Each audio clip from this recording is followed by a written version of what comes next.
नमस्कार। हम पढ़ रहे थे कविता कैदी और कोकिला, जिसके कवि हैं माखनलाल चतुर्वेदी जी। तो बच्चों, इस कविता के 2 पद हम पढ़ चुके हैं। आज पढ़ते हैं तीसरा पद। इसमें हमने देखा कि स्वतंत्रता संग्राम के दौरान कवि को जेल में बंद कर दिया जाता है और एक दिन रात को एक कोयल कूकती है जेल की दीवारों पर। तो कवि उससे पूछता है कि हे कोयल, तुम क्यों कूक रही हो? और कवि को वहाँ पर चोर डाकुओं के साथ रहना पड़ रहा है। जेल में बीत रही यातनाओं के बारे में वो कोयल को बताता है। तो ये स्वतंत्रता संग्राम की कहानी पर आधारित है आपकी ये कविता। तो चलिए पढ़ते हैं आगे का पद। क्या देख न सकती जंजीरों का गहना, हथकड़ियाँ क्यों यह ब्रिटिश राज का गहना, कोलू का चर्रक चूं जीवन की तान, गिट्टी पर अंगुलियों ने लिखे गान, हूँ हूँ मोट खींचता लगा पेट पर जुआ, खाली करता हूँ ब्रिटिश अकड़ का कुआं, दिन में करुणा क्यों जगे रुलाने वाली, इसलिए रात में गजब ढा रही आली, इस शांत समय में अंधकार को भेद रो रही क्यों हो कोकिल बोलो तो, चुपचाप मधुर विद्रोह बीज इस भांति बो रही क्यों हो कोकिल बोलो तो। कभी कोयल से कहता है, हे कोयल, क्या तू रात्रि में असमय इसलिए क्रंदन मचा रही है क्योंकि तुझे हमारी बेड़ियां पसंद नहीं है?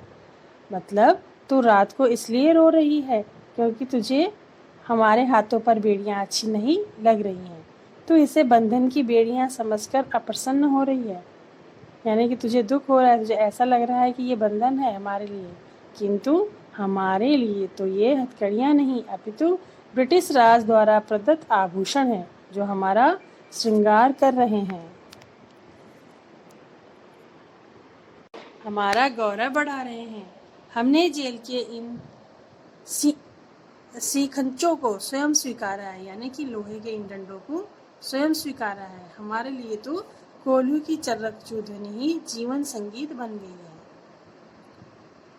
हमें उसमें रस आने लगा है, यानी हमें अच्छा लगने लगा है। हम पत्थर कंकड़ अपने हाथों से तोड़कर मानव स्वतंत्रता के संघर्ष का गान अपनी अंगुलियों से लिखते हैं। हथौड़े से पत्थर तोड़ने की क्रिया हमारे भीतर यह प्रेरणा और उत्साह जगा जाती है कि हमें एक दिन इसी भांति ब्रिटिश शासन रूपी पत्थर को भी तोड़कर स्वतंत्र होना है। मैं कोलू का जुआ अपना पेट पर बांधकर चरसा चला रहा हूँ।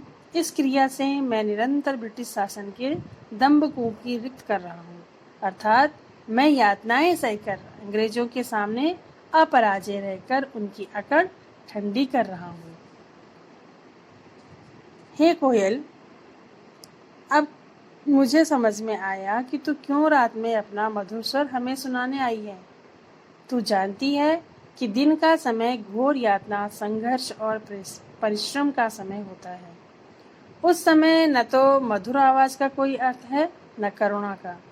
उस समय तो असीम साहस की आवश्यकता होती है, यानी कि जेल के जो कर्मचारी हैं उनके द्वारा दी गई यातनाओं का सहने का समय होता है वो। इसलिए तू रात में दिन के परिश्रम से उभर आए घावों पर मरहम लगाने आई है।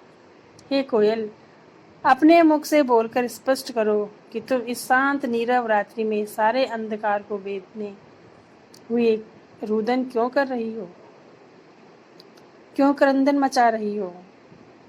तुम्हें क्या दुख है? तुम अपनी वेदनामयी मधुर आवाज से हमारे हृदय में विद्रोह क्यों पैदा कर रही हो? कोकिल बोलो, यानी कोयल का बोलना कवि को विद्रोह के लिए जगाना जैसा है, क्योंकि कवि कह रहा है कोयल रात में नहीं कूकती और आज अचानक रात में कूकी है, तो इसके पीछे कोई ना कोई कारण जरूर है। इसलिए वो इसके लिए कोयल से पूछता है कि ऐसा क्या कारण है।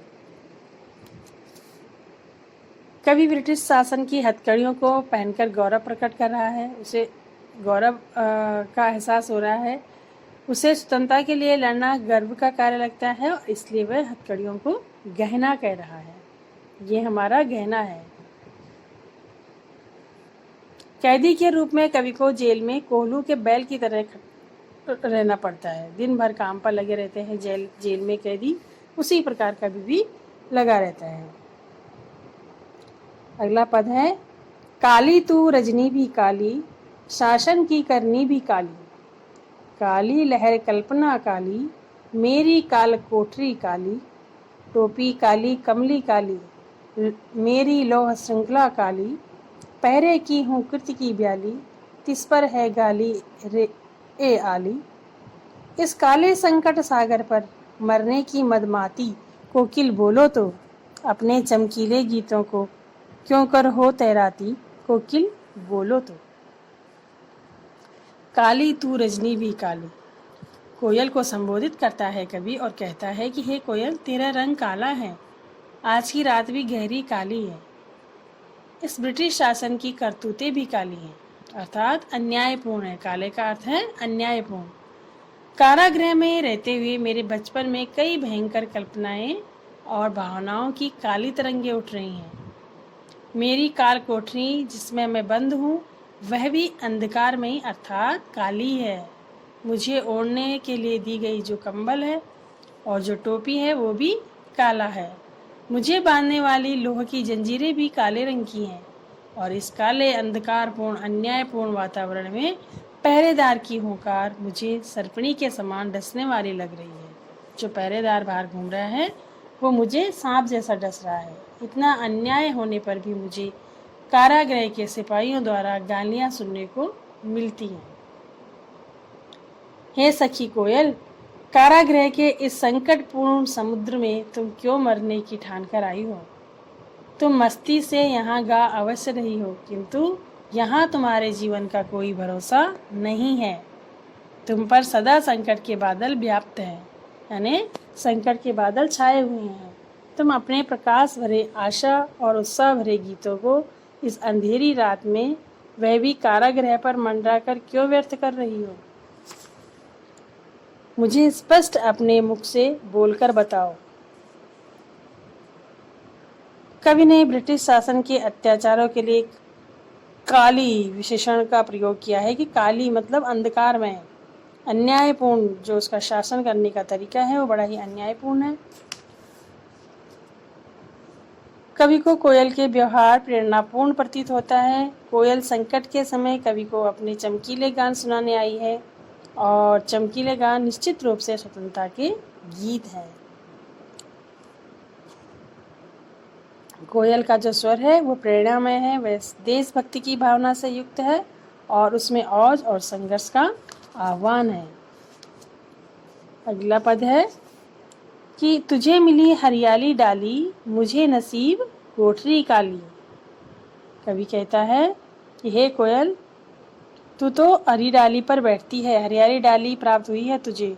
तू तो प्रकृति के आंगन में स्वतंत्र विचरण कर सकती है और मुझे अंधेरी कोठरी में रहकर ही घुटना पड़ता है।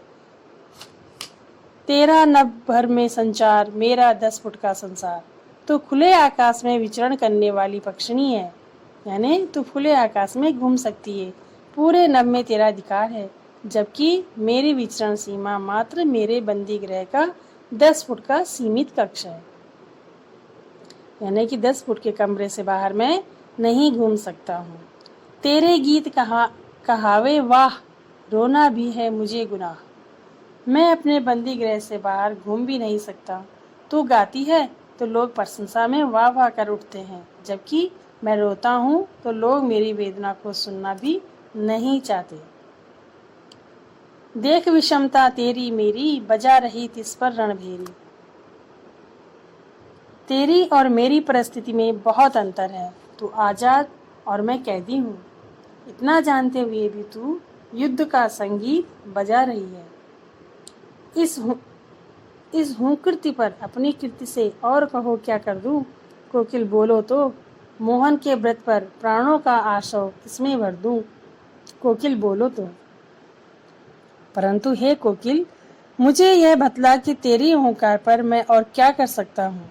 तेरी प्रेरणा से मैं कारागृह में रहकर अपनी ओजस्वी कविताएं तो रच ही रहा हूँ, मतलब मैं जेल में रहते हुए भी औजपूर्ण कविताएं रच रहा हूँ और जिससे लोगों में उत्साह जागे। इसके अतिरिक्त मैं क्या करूं? वो कोयल से पूछता है कि बता और मैं क्या करूं?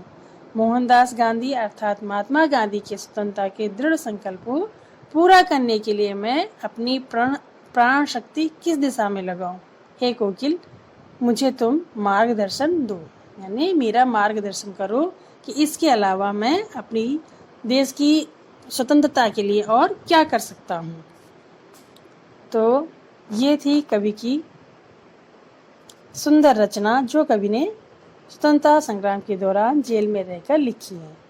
तो इसी के साथ ये पाठ यहीं पर समाप्त हुआ और इसके प्रश्न उत्तर के साथ मैं अगली वीडियो में प्रस्तुत होंगी। तब तक के लिए धन्यवाद।